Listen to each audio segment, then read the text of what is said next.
Hey everyone, it's a pleasure to see you all again. This week we've been covering Chinese global infrastructure, and today we're joined by Dr. Austin Strange, who will be discussing parts of his book, Banking on Beijing, the Aims and Impacts of China's Overseas Development Program.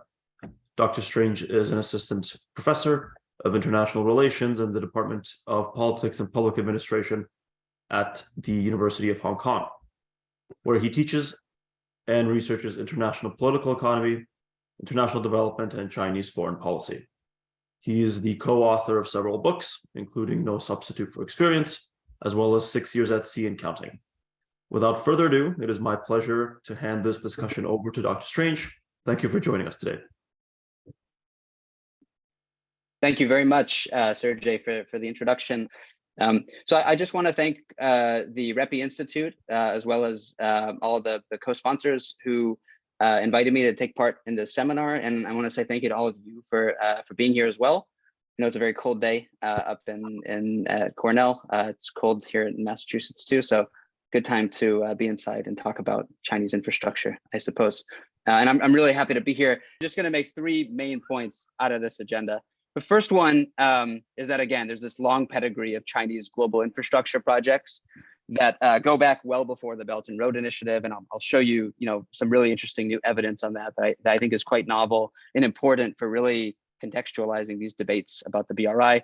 The second one is that, again, whether or not you're someone who focuses on China and Chinese foreign policy in particular, I'm going to argue that we would benefit basically as scholars of IR and international development, whether you're someone who studies conflict or other outcomes, from thinking more systematically about infrastructure projects as unique forms of political capital. We spent a lot of time talking about the economic kind of motivations and costs and benefits and risks of these projects in the context of China. But what this project that I'm presenting today tries to do is discuss these projects from a political kind of logic perspective, both from the perspective of host country governments, but also from the perspective of donor governments as well. And then finally, I'm going to share with you some new data on Chinese global infrastructure since 1949. And so a central theme that is running through all of this is that, again, if we really want to understand both the historical popularity and persistence of some of these big ticket infrastructure projects that China has financed around the world, we can't just focus on their economic contours and features, but we really have to invest more in understanding the political logic of these projects, which involves, again, both sides, not just China, but host country governments as well. Starting off with a little bit of background context and just motivation for why we should study Chinese global infrastructure. And I'll talk about some of the findings that we have already came up with in this space in terms of the aims and the impacts of China's global development finance, including its infrastructure projects.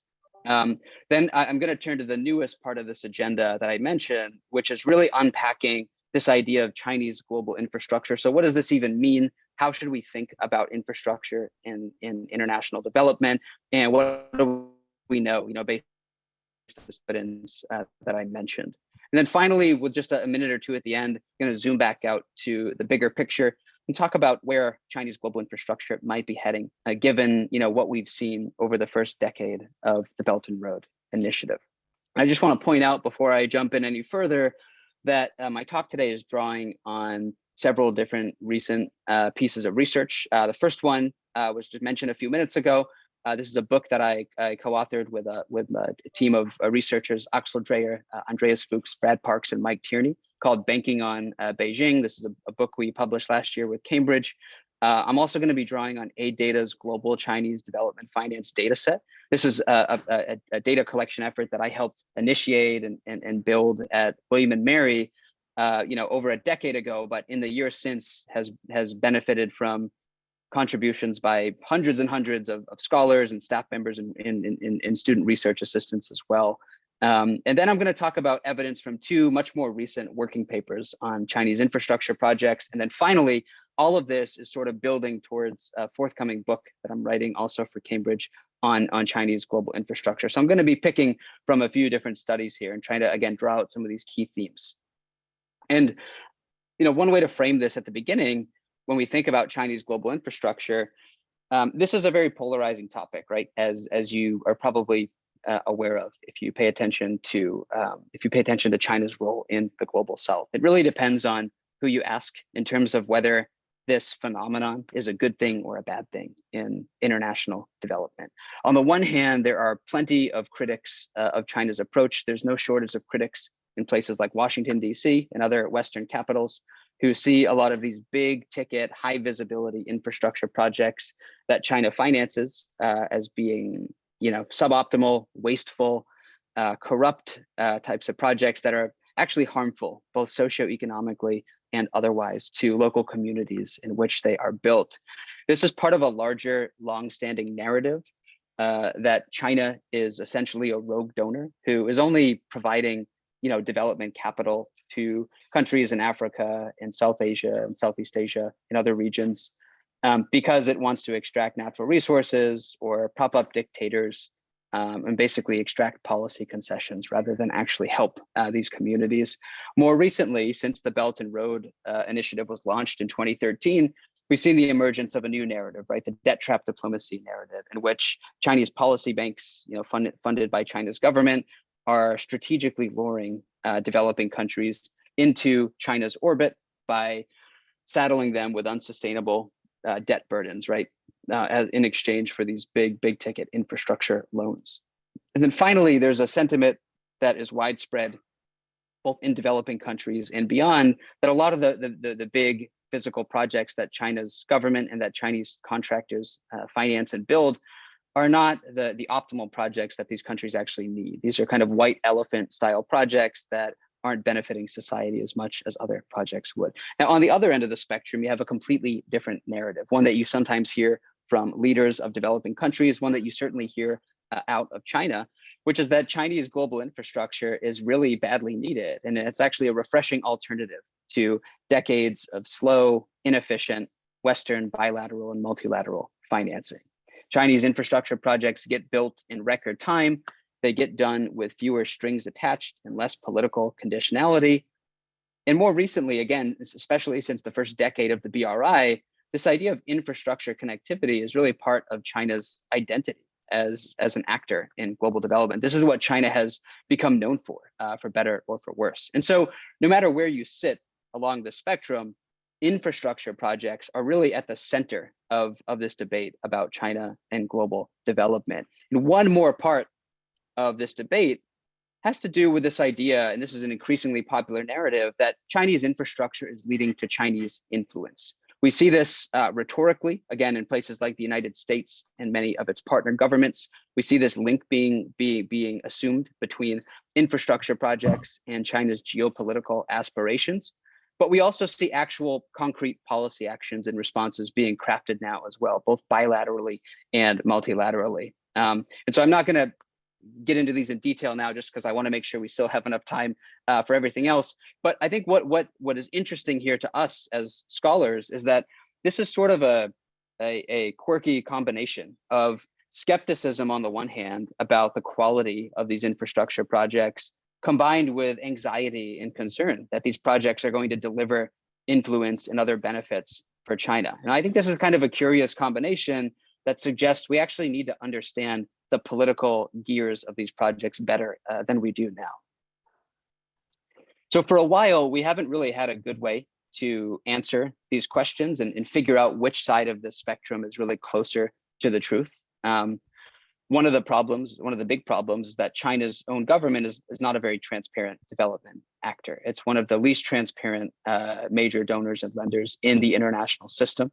And without reliable, granular official sector data, it's easy for critics of China or supporters of China to basically pick out a couple of particular infrastructure projects or stories that they read about on the Belt and Road and sort of cherry pick and make broader, sweeping, but ultimately untested claims about the merits or the problems of Chinese infrastructure.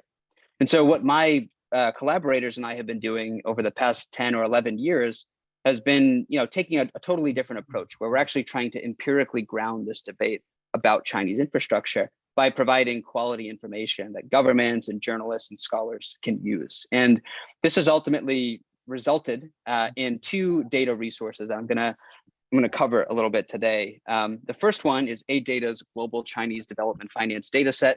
I mentioned this a minute ago. The second one is a brand new data set that I've been building at my own institution, the University of Hong Kong, on China's global development projects from 1949 to 1999. And so the combination of these two data sets gives us basically the full time series of Chinese global development finance, and we can study Chinese infrastructure over this very long period. So I'm not going to talk too much about the nuts and bolts of these data, because I mainly want to talk again about these themes of global infrastructure, but I do want to provide a little bit of context. So on this first data set, this is, if you're not already familiar with this is a project level data set on Chinese global development finance. The method is basically an open source approach that triangulates between hundreds of thousands of official sources that are published kind of piecemeal by China's government and by host country governments, as well as Chinese language, local language, and international media reports, and then academic and NGO and other open source publications as well. And each project record in the data set is extremely detailed. We have several dozen different variables that we code. One of the really important variables when we think about infrastructure is this idea of flow class. Basically, is this an aid project, or is this more of kind of a debt commercially driven, market-oriented type of project? So on the one hand, some of the projects in this data set would qualify, if we were to use, for example, OECD definitions and standards, they would qualify as official development assistance, or ODA. So we call these foreign aid projects. In contrast, as I'll show you in a second, increasingly, a lot of what China finances around the world are these big ticket infrastructure projects that are financed with more commercially oriented loans. And we call these debt projects rather than aid projects. So the latest version of this data set includes over 13,000 projects to over 160 countries since the year 2000, valued at over $800 billion in commitments. And for several thousand of these projects, we also have very detailed data on their subnational locations and coordinates within developing countries as well. You can see here just the global kind of scope of China's giving and lending worldwide since the year 2000. And so I mentioned that one of the first research products in this agenda is this book, Banking on Beijing. I'm not going to, it's a book that covers a lot of ground. I'm not going to certainly unpack it in full, but I just want to draw out a couple of key points that are again, are very relevant for thinking about Chinese infrastructure. The first one is really the main argument and kind of evidence that we draw out in the book, which is that for much of the 20th century, China's government was essentially an aid donor. Most of the money it gave to developing countries was concessional, grant-based giving. But increasingly, since the late 1990s and the early 2000s, China's government has become a development banker rather than a donor. And essentially what that means is that debt projects have really started to dominate over aid projects as the main component of China's overseas financing portfolio. And so again, just in case you're not already familiar with the subject, debt projects here are essentially loan-based financing, primarily from Chinese policy banks, China Exim Bank and China Development Bank. Aid projects are things like grants and freestanding technical assistance and highly concessional loans in some cases as well. And this evolution from donor to banker is very closely tied to China's own economic strategy. And we see this codified in both the going out strategy at the end of the 20th century and the Belt and Road Initiative more recently. And essentially what we see happen is that several national economic priorities in China become explicitly linked to China's approach to overseas giving and lending. So for example, China's own economy built up a lot of excess capacity of industrial construction inputs like steel and cement and timber.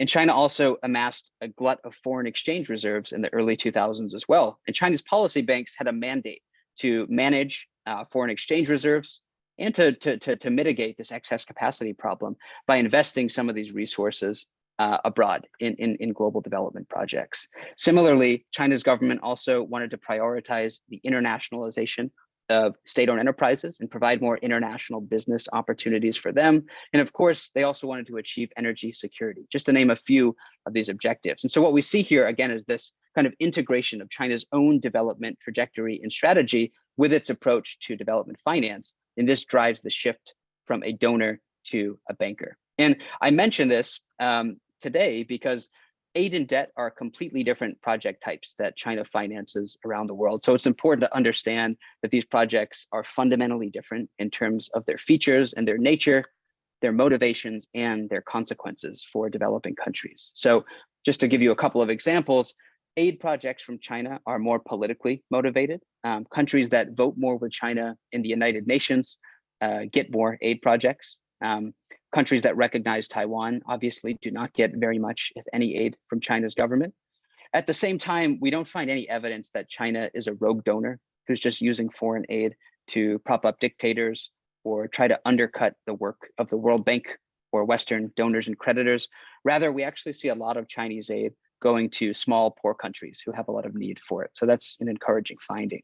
But in contrast, debt projects from China's government follow a completely different logic. They follow more of a commercial logic. So larger countries with bigger markets, more stable countries are more likely to get these big ticket, oftentimes infrastructure projects from China.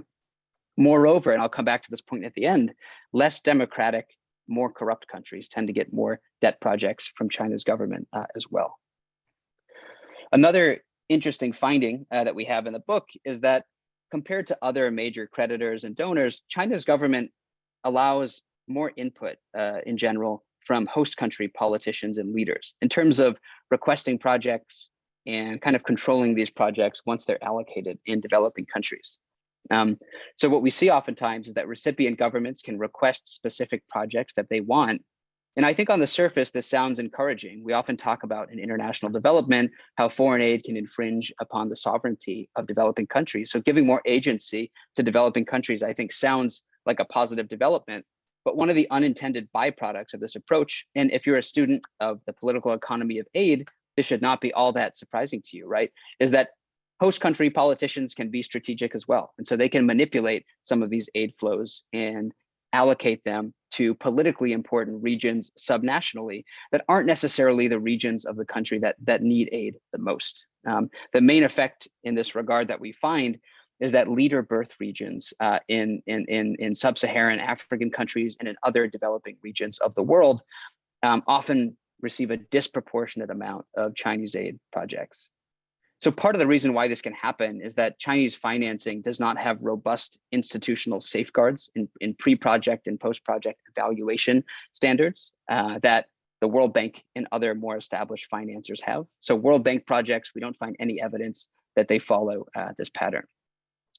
Now, on the other hand, we also find some positive things when it comes to Chinese infrastructure projects. In particular, we look at whether or not Chinese transportation infrastructure projects have different types of economic effects in host countries. And one of the interesting findings we have is that we call these connective finance projects. So roads and highways and these different kind of linear transportation corridors, they tend to reshape economic activity within developing countries. And they have a leveling effect where they lower spatial inequality within developing countries, at least in the short term. And so one of the examples we look at in the book is this highway in Kenya going from Nairobi to Thika. And you can see here over the kind of 5 or 6 year implementation period of this project, what you see plotted on this map here are nighttime lights changes using satellite data. And essentially what happens is that economic activity gets drawn away from this very kind of clustered, very congested urban center of Nairobi along this transportation corridor. The cost of commuting goes down, property values in other regions go up, and we see a spread of economic activity along this corridor.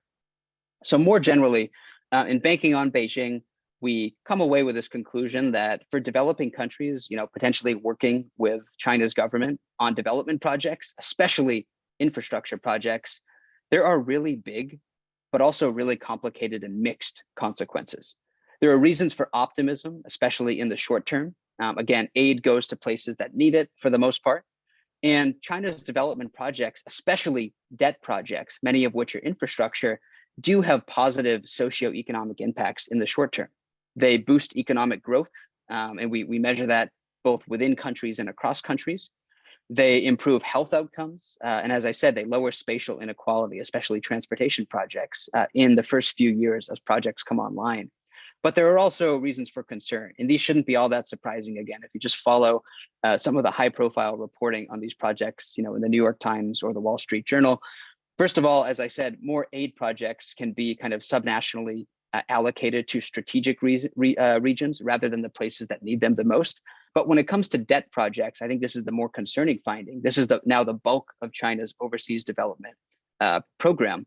These projects go to more corrupt, less democratic countries. And it turns out that over kind of the medium and the longer term, they can exacerbate problems in these already problematic settings. So they can increase the likelihood of civil conflict. They can do that by, in some cases, expanding the reach of the state and making it more likely that the state and potential rebel groups might confront each other. They can also create local grievances in developing in communities where projects are built as well. That can fuel civil conflict at a local level.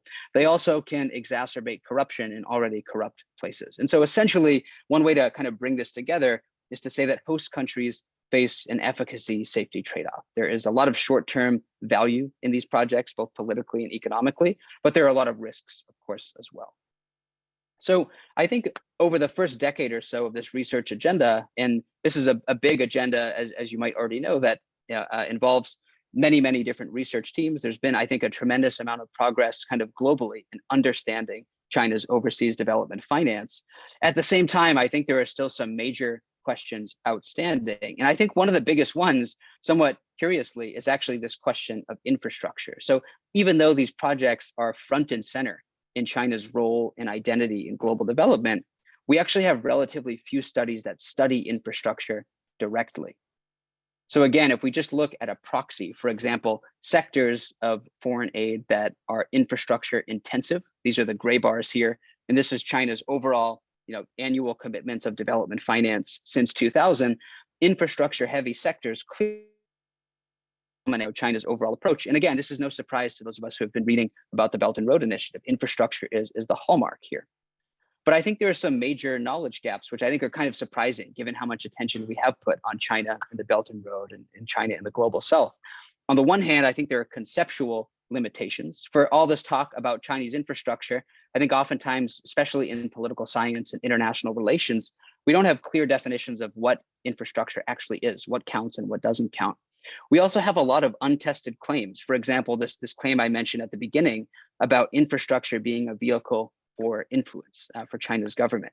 With the exception of with the exception of kind of a few recent insightful studies, we don't have a lot of studies that carefully unpack this relationship between infrastructure and influence. We also have major knowledge gaps when it comes to just the empirical side, the measurement of these projects. For quantitative style research, again, oftentimes we have kind of indirect approaches where infrastructure is proxied for by looking at different sectors, as I just gave the example of, or looking at different flow classes, for example, debt versus aid. We have very few studies who directly measure infrastructure projects. There is a great deal of high caliber qualitative analysis that has been done on specific infrastructure projects along the Belt and Road and in other contexts. But I think, as always, that type of research also runs into limitations if we want to systematically unpack, for example, the economic or the political logic of Chinese global infrastructure. We also always have this risk of trying to extrapolate and generalize from specific context dependent cases. Finally, I think there is there are some contextual issues as well. So I think we have a recency bias, as I'll show you in a minute, when it comes to studying Chinese global infrastructure. This is a topic that got very popular when the Belt and Road was launched by Xi Jinping at the end of 2013. A lot of our eyes have been on this, but again, there's a much longer pedigree, as I'll introduce in a second. And we also don't have much comparative context. So there's an awful lot of blowback and backlash and criticism about BRI infrastructure projects around the world, but I don't think we have a great sense of the comparative performance of these projects to other infrastructure projects that are financed and built by other actors. And so that's sort of the motivation for the second data set that I want to mention. This is a much more recent data set that was just finished. This is also an open source project level data collection effort that took place at the University of Hong Kong. It makes heavy use of official Chinese sources, mostly treaty databases and things like that, as well as party state run newspapers like People's Daily And it also incorporates earlier efforts by other scholars to track historical Chinese projects as well. And again, I'm not going to get into the nuts and bolts of this because I think I want to prioritize our discussion instead, but I want to point out two important features of this data collection effort. The first one is that this data set, this historical data, was built to be compatible with the contemporary data we have on global Chinese development finance. So we can look at China's behavior as a donor and lender over longer periods of time. The second key feature in response to those to this infrastructure question is that this data set has careful coding of infrastructure projects directly. We code different types of infrastructure projects, and we carry over this coding to the contemporary data as well. So we're able to look at trends in Chinese global infrastructure directly, rather by through a proxy, all the way from the start of the PRC through basically to the present day. And so this historical data set includes over 4,000 projects to over 120 countries from 1949 to 1999. And what I want to do just in the next few minutes is just give you an example of how we can start to study Chinese global infrastructure more sharply. So I want to show you two major types of infrastructure projects that are included in the data.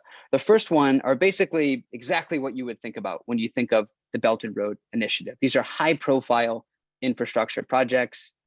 These are defined as being high visibility, national level infrastructure projects within host countries.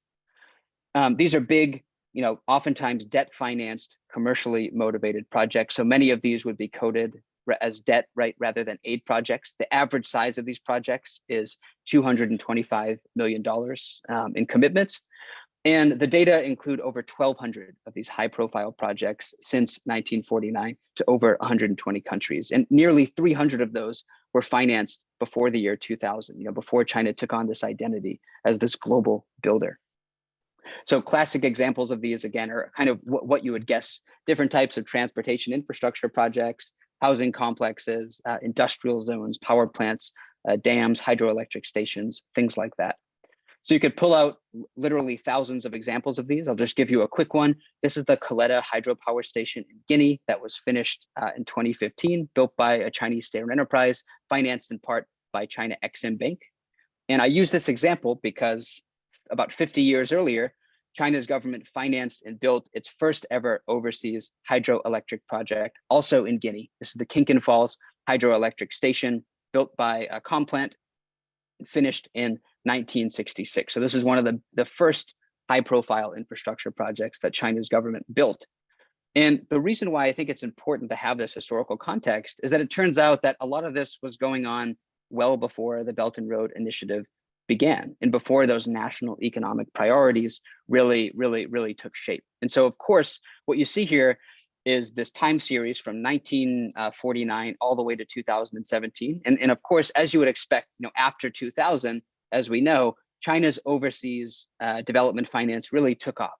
So the the y-axis here is just the number of high-profile infrastructure projects that China's government committed in a given year. So in terms of the overall number of projects that China is putting out there, you see a steep increase beginning in the early 2000s. But this figure also graphs the changing salience of high-profile infrastructure as a proportion of China's overall development finance in each year. And so the lighter bars represent years in which high-profile infrastructure was more salient. And you can see that already by the 1960s and 1970s, high-profile infrastructure was pretty much a central part of China's approach to financing development, even though the overall amount of dollars or yuan that were being financed abroad was much lower. But China has been doing this for a long time. That's what these data show us, essentially. And to quickly go back to the example of Guinea that I just mentioned, I want to kind of show you just very briefly how these projects can be unique forms of political capital, both for donors and creditors, but also for host country governments as well. So for those two hydro projects, somewhat interestingly, both of them actually feature on the national currency of Guinea. Both of them show up on the Guinean franc. These are externally financed high-profile infrastructure projects that appear on the national currency, both this historical project and the contemporary project. And I think to understand why high-profile infrastructure financed by China has been so kind of resilient, we have to understand the political motivations. And again, I think this should somewhat be surprising as well. If you're someone who's familiar with PRC history or the political economy of China, between 1949 and 2017, China's own political and economic landscape certainly underwent, fundamental changes at several points, and that's putting it lightly, right? And so the fact that infrastructure has been so resilient through different political contexts in China, I think kind of jumps out. Now, from the perspective of China, one of the findings in a recent working paper is that, first of all, high-profile infrastructure projects from the perspective of donors, including China, are very risky ventures. So first of all, many of them are going to developing countries that have weak institutional environments to begin with. But these are big projects. They are financially big, they're physically big, they are complicated relative to other development projects, both operationally and financially. And they're highly visible as well. So the stakes are high. If something goes wrong with one of these projects, as China's government has learned over the first decade of the BRI, there are all types of different consequences that can emerge. So one of the mechanisms that China's government uses is to provide more of these projects to developing countries that have leaders who have been in power for longer periods of time. So longer tenured leaders can serve as kind of a symbol of stability and a source of relative certainty in an otherwise very uncertain environment. Now, on the flip side, I also find that host country leaders can benefit from acquiring high profile projects from China, at least in the short term. They can use these to perform a number of different political functions. Sometimes these projects, or I should say, oftentimes these projects are branded as national economic achievements, even though they're externally financed. Leaders can be very successful in branding these as national landmark type of projects. I think you can see a pretty good example on the screen here. And also, again, from the donor perspective, one more finding here is that because these projects are outsized, both in terms of their capital amount, their visibility, and their stakes, they deliver more influence than smaller development projects do. And I think that's an intuitive finding. These are a bigger, a piece of the pie. There's more at stake here. And donors can use these projects to generate more high-level political support. For example, support in the United Nations, voting on important resolutions and things like that. So one more type of global infrastructure that I want to just mention here. This is another type I've looked at in detail, are prestige projects. These are something you may have heard about if you read about Chinese, stadium diplomacy, for example. These are somewhat notorious, right, in China's basket of overseas development finance. These are also high visibility, national level projects that tend to be very symbolic within host countries. A key difference between prestige projects and high profile infrastructure is that prestige projects are much smaller. The average size of one of these is about $30 million. Now, the data include almost 400 of these projects that have been financed around the world to over 90 countries since 1949. Almost 200 of them were financed before the year 2000. And the quintessential types of prestige projects that China has financed are government buildings. You may have seen different parliament buildings and ministries that China's government has built for governments in developing countries, sports stadiums and other facilities, performing art centers and different types of entertainment venues, conference and convention centers. These are the typical types of prestige projects that we see. And what I find is that within the developing, among developing countries, it's really small, highly underdeveloped states that overwhelmingly pursue these projects. They explicitly request them from China's government, and they acquire these projects. And oftentimes they do so in an attempt to brandish and bolster their own political legitimacy at home. And they do this in a couple of different ways. So again, they brand themselves with these projects. And even though we think of these projects perhaps as Chinese aid projects, domestically, the narratives of these projects are controlled by host country governments. And these are branded as national level, again, political achievements. These are highly symbolic projects. And somewhat counterintuitively, these are also sometimes devices that leaders of highly underdeveloped states can use for pursuing regional or international status as well. So what we often see with these is that a sports center or another type of venue is acquired in the lead up to hosting an international event, for example. So one of the examples that I look at in a case study is Costa Rica's National Stadium. This was finished in 2011. So this is a contemporary prestige project. And this was, and Costa Rica, of course, is actually a relatively stable, prosperous country in Central America, but it's also a small state whose leadership had regional and international status motivations after coming into power in the mid-2000s, and also wanted to acquire this nationally important symbolic project that they could point to as a political success and as a landmark project.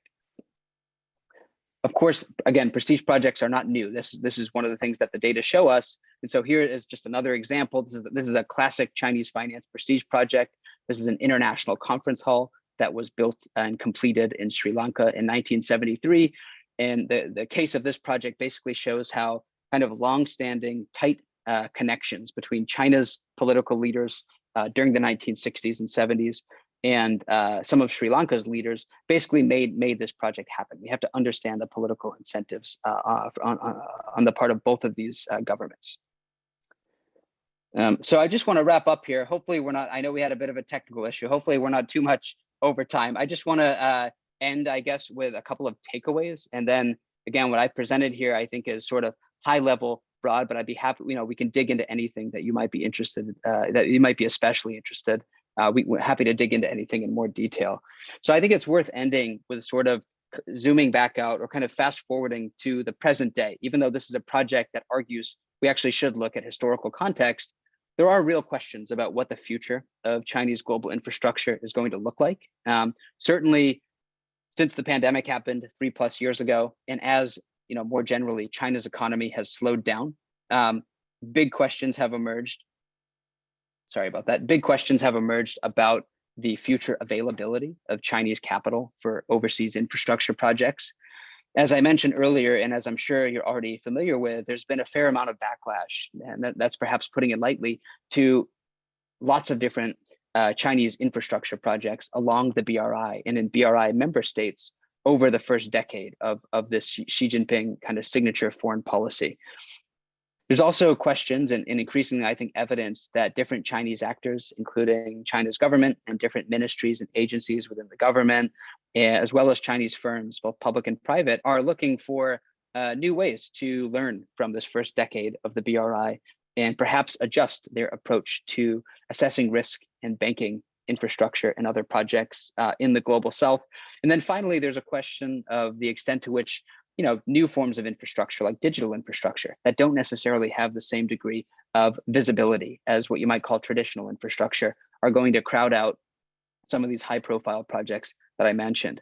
Now, I think, again, it's really worth having this historical context because I think knowing that Chinese global infrastructure has been a phenomenon well before the BRI perhaps gives a little bit of pause to thinking that the BRI might just be coming to a close, or that more generally Chinese infrastructure might be coming to a close. I think what we've seen over the first 7 decades of China's role in global development is that its approach to infrastructure has actually been quite tenacious. China has financed big infrastructure projects in places that observers didn't expect it to. It's financed infrastructure projects when China itself was an extremely poor country, when its own GDP was only a few $100s. It was in some years, committing 5 or 6% of its budget nationally to overseas development finance. So on the one hand, we know that Chinese global infrastructure has been very tenacious, but I think even more importantly, we also know that the reason these high profile and prestige projects exist in the first place is because there's an overlapping political logic between what China's government can get out of these projects and what host country governments and leaders in particular can get from these projects. So I think to some of us, it may be surprising that we see lots of backlash along the Belt and Road. We see declining public opinion towards Chinese infrastructure and towards China in some developing countries, yet we see this persistent approach to providing infrastructure. I think understanding these overlapping political incentives is really important, right?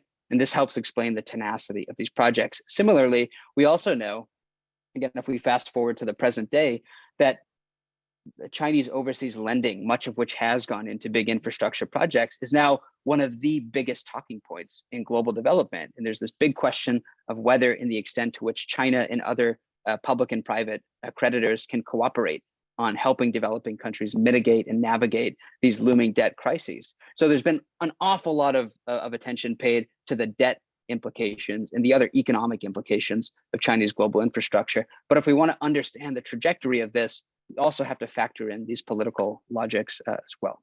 So the only other thing I'll say is that if you are interested in this topic more generally, all of these kind of different themes that I brought out are unpacked kind of in a lot more detail in granularity in the forthcoming book that I mentioned, Chinese Global Infrastructure, which should be out within the next year or so, hopefully even less than that.